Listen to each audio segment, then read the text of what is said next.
Hello everyone. तो आज हम पढ़ेंगे effect of first world war on India. पहले तो समझिए फर्स्ट वर्ल्ड वॉर 1914 और 1918 के बीच में हुई थी। और पहले जब 1914 में ये स्टार्ट हुई थी तो सोचा जा रहा था कि क्रिसमस मतलब दिसंबर 26 तक ख़त्म हो जाएगा, राइट। बट वो इतना लंबा चला कि 1918 तक स्ट्रेच हो गया। समझ रहे हो मतलब कितना इफेक्ट हुआ। उसके बाद देखिए first world war was fought between allies and axis powers. Allies powers और एक्सिस पावर्स के बीच में ये हुई थी फर्स्ट वर्ल्ड वॉर। और याद रखिए ये तो हम पढ़ेंगे किस चैप्टर में, तो making of a global world में। बट याद रखिए अलाइज पावर्स कुछ ग्रुप्स के कंट्रीज़ का ग्रुप था और एक्सिस पावर भी कुछ कंट्रीज़ का ग्रुप्स था, जैसे कि ओटोमन टर्की वगैरह और जर्मनी, ये सब एक्सिस पावर्स थी। और हम कह सकते हैं ब्रिटेन, यूएस, ये सब अलाइज की पावर्स थी। तो ये बात याद रखिए, बाद में तो पढ़ने ही वाले। तो कब हुई थी फर्स्ट वर्ल्ड वॉर? 1914 से 1918। और याद रखिए इसे द ग्रेट वर्ल्ड वॉर भी कहा जाता था, क्योंकि माना जाता था कि सेकेंड वर्ल्ड वॉर जैसी कोई चीज़ होगी ही नहीं, मतलब ये एक ही वॉर रहेगी।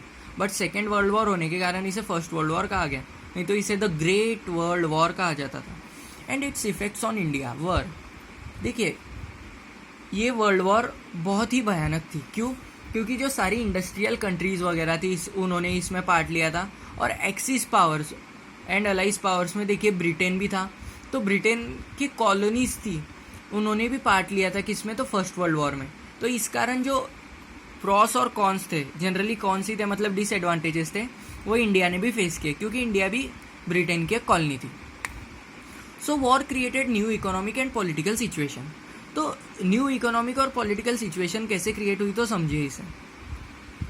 इकोनॉमिकली तो आपने देखा कि मतलब अगर वॉर हो रही है तो एक बात याद रखिए, जो भी कंट्रीज़ एरियाज किसी वॉर में पार्ट लेते हैं तो उनकी जो इकोनॉमिक कंडीशन होती है वो 10 साल पीछे चली जाती है, क्योंकि बहुत लार्ज स्केल में डिस्ट्रक्शन होता है और एक्सप्लॉयटेशन ऑफ रिसोर्सेज भी होता है। तो आर्थिक स्थिति भी खराब हो गई और पॉलिटिकल सिचुएशन भी देखते आगे। और याद रखिए सेकेंड पॉइंट दिया गया, increase in defence expenditure was financed by war loans and increasing taxes. तो डिफेंस एक्सपेंडिचर याद रखिए कि मतलब अगर वॉर लड़ रहे हो तो आर्म्स की ज़रूरत होती है। आर्म्स मतलब हम कह सकते हैं जो वॉर के लिए बंदूकें वगैरह सब लगता है। तो अगर वो लग रही है तो उसे बनाने में पैसा लगता है, राइट।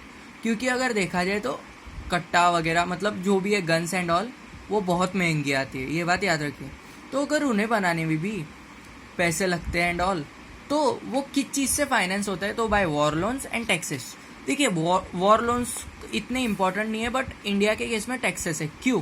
क्योंकि इंडिया ब्रिटिश की कॉलोनी थी और वो क्या करते थे, तो इंडिया पे टैक्स इम्प्लीमेंट कर देते थे और जिससे हमें प्रॉब्लम होती थी, जैसे कि custom duties were increase and income tax was introduced. तो पहले तो सेकेंड पॉइंट को ही समझिए, डिफेंस एक्सपेंडिचर को अगर फाइनेंस करना है, मतलब कंट्रोल करना है एंड ऑल, मतलब अगर उसमें इन्वेस्ट करना है, उसको मेंटेन करना है, तो वॉर लोन ज़रूरी थे, मतलब पैसे जो हम लोन में लेते थे, और इंक्रीजिंग टैक्सेस, मतलब इन दोनों चीज़ों को यूज़ करके डिफेंस एक्सपेंडिचर क्या होता था, तो मेंटेन होता था, फाइनेंस होता था।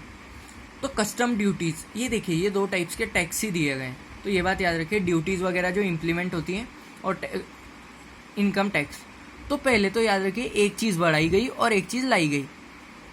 कस्टम ड्यूटीज़ को बढ़ा दिया गया और इनकम टैक्स को इंट्रोड्यूस कर दिया गया। ये इनकम टैक्स जो था पहली बार इंट्रोड्यूस हुआ था इंडिया में। तो सोचिए पहले ये कम था क्या कि ये भी आ गया। तो इस तरह क्या हुआ, लोगों की अर्निंग कम होने लगी। क्यों? क्योंकि ज़्यादातर टैक्स और कस्टम ड्यूटीज़ में ही सब खत्म हो जाता था।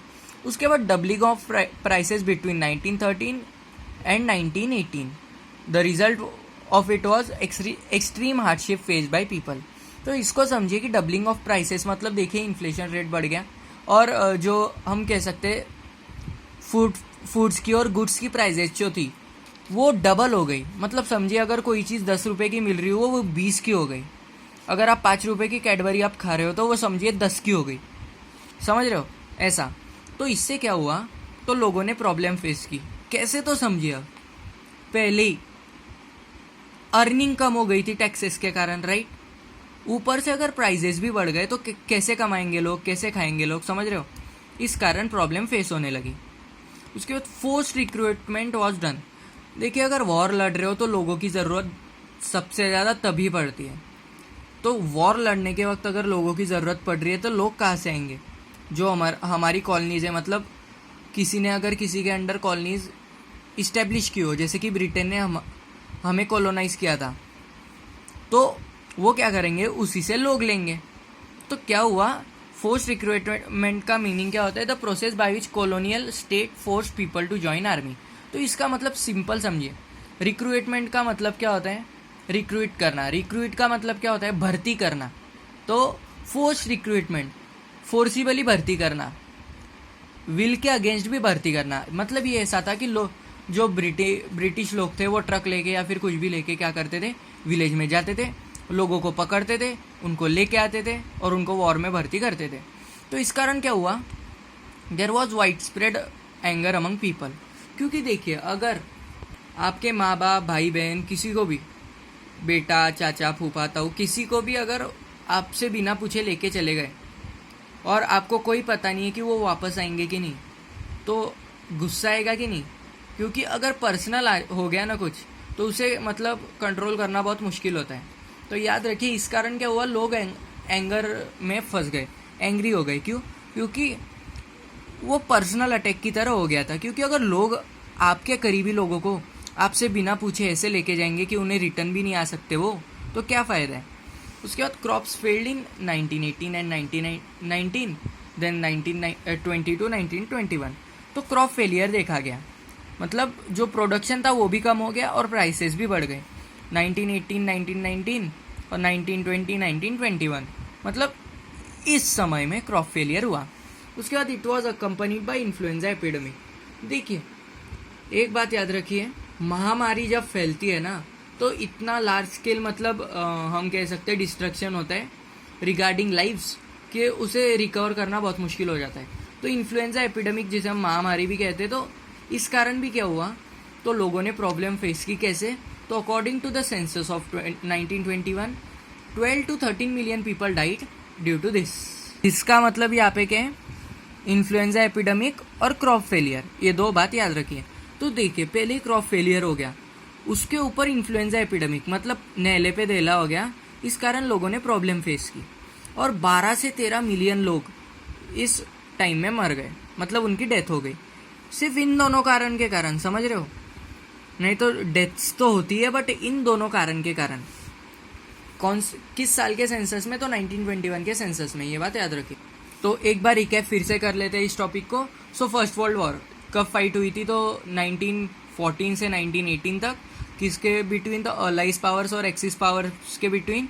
तो इसके इफेक्ट इंडिया पे क्या थे? तो पहले तो इकोनॉमिक और पॉलिटिकल सिचुएशन नई क्रिएट हो गई, क्योंकि सबके मतलब जो आइडियोलॉजीज थे वो बदल गए और इकोनॉमिकली मतलब कंट्रीज बैकवर्ड जाने लगी। उसके बाद जो डिफेंस एक्सपेंडिचर था ब्रिटेन का, वो बढ़ने लगा। क्यों? क्योंकि वॉर के लिए, अगर वॉर लड़ रहे हो तो ज़्यादा आर्म्स लगेंगे, ज़्यादा हथियार लगेंगे और उसके लिए ज़्यादा मनी भी लगेगा। तो मनी कहाँ से आता था? तो इंडिया अगर उसके अंडर है, अगर कंट्री के अंडर है ब्रिटेन के, तो ब्रिटेन का हक माना जाता था कि उनके ऊपर टैक्सेस लगा के इसको इम्प्रूव कर सके अपने कंडीशन को। उसके बाद उन्होंने ऐसा कैसे किया? तो कस्टम ड्यूटी जो पहले से थे उन्हें इंक्रीज़ कर दिया और इनकम टैक्स को इंडिया में पहली बार इंट्रोड्यूस कर दिया। उसके बाद जो प्राइसेस थे चीज़ों के, वो डबल हो गए 1913 से 1918 तक। मतलब वर्ल्ड वॉर के टाइम ही कह सकते हैं हम, वर्ल्ड वॉर से एक साल पहले और वर्ल्ड वॉर तक। तो इसका रिजल्ट क्या हो? Extreme hardship face by people. तो मतलब लोगों की कंडीशन ख़राब होने लगी, बद से बदतर होने लगी। और फोर्स रिक्रूटमेंट भी किया गया, मतलब लोगों को आर्मी में भर्ती किया गया बिना उनके पूछे, मतलब बिना उनके परमिशन के, बिना उनके सलाह के। इस कारण क्या हुआ? तो लोगों में एंगर फैल गया। क्यों? क्योंकि पर्सनल अटैक की तरह इसे लिया गया। उसके बाद क्रॉप्स फेल्ड इन 1918 एंड 1920-21, मतलब इस टाइम में क्रॉप फेलियर भी हुआ और उस क्रॉप फेलियर होने के साथ इन्फ्लुएंजा एपिडेमिक महामारी भी हुई। इस कारण क्या हुआ? तो लोगों की डेथ हुई। और लोगों ने क्या सोचा था, एक बात याद रखिए, इसके साथ आप देख ले लो कि ये तो हुआ, बट अब वॉर वगैरह ख़त्म हो गई तो हमारी कंडीशन बेहतर होगी। बट जैक मा ने कहा है, today is bad, tomorrow is worse, but day after tomorrow is sunshine. But today आ गया, मतलब वर्ल्ड वॉर आ गई, फिर भी ख़राब है। वर्ल्ड वॉर ख़त्म होने के बाद और भी ख़राब हुई। तो सनशाइन कब आई हमारे पास, तो 1947 में, ऐसा बोल सकते हैं। तो यही था कि effects of first world war on India. So I hope you love the video, keep watching, keep liking, keep subscribing, thank you.